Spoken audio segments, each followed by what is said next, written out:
வாங்க வணக்கம். Friday snacks recipe onion pakoda எப்படி செய்யறதுன்னு பார்க்கலாம். இந்த டிப்ஸ் படி நீங்கள் செய்தீங்கன்னா 2 நாள் ஆனால் கூட ஆனியன் பக்கோடா நல்லா மொறுன்னு இருக்கும், நமுத்து போகாது. 1 கிலோ வெங்காயம் எடுத்துருக்கேன். அதை இது மாதிரி தலைப்பகுதியை எடுத்துட்டு அரிஞ்சிக்குங்க. எவ்வளோ மெலிசாக அரிஞ்சிக்க முடியுமோ அவ்வளோ மெலிசாக அரிஞ்சிக்குங்க. 3 அழகு கடலை மாவை எடுத்து ஜலிச்சுக்கிட்டு அதில் தேவைக்கேற்ப உப்பு, 1 டீஸ்பூன் தனி மிளகாத்தூள், 1/4 டீஸ்பூன் மஞ்சப்பொடி, 1/2 டீஸ்பூன் கரம் மசாலா தூள் சேர்த்துக்கிட்டு 2 டேபிள் ஸ்பூன் எண்ணெயை நல்லா சூடாக்கி இதில் விட்டு நல்லா 2 கையால் தேய்ச்சி கலந்துக்கோங்க. இதுதான் முதல் டிப்ஸு.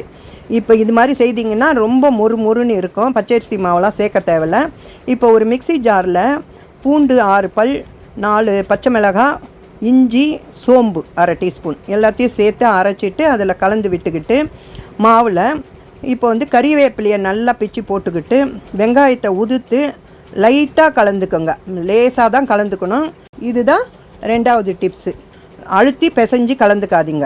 லைட்டாக கலந்துக்கிட்டு தேவைப்பட்டால் ஒரே 1 ஸ்பூன் தண்ணியை விட்டு கலந்து சேர்த்து வச்சுக்கோங்க. இப்போ வானலில் நல்லா எண்ணெய் சூடான பிறகு கையை நனைச்சிக்கோங்க தண்ணியில். இதுதான் 3வது டிப்ஸு.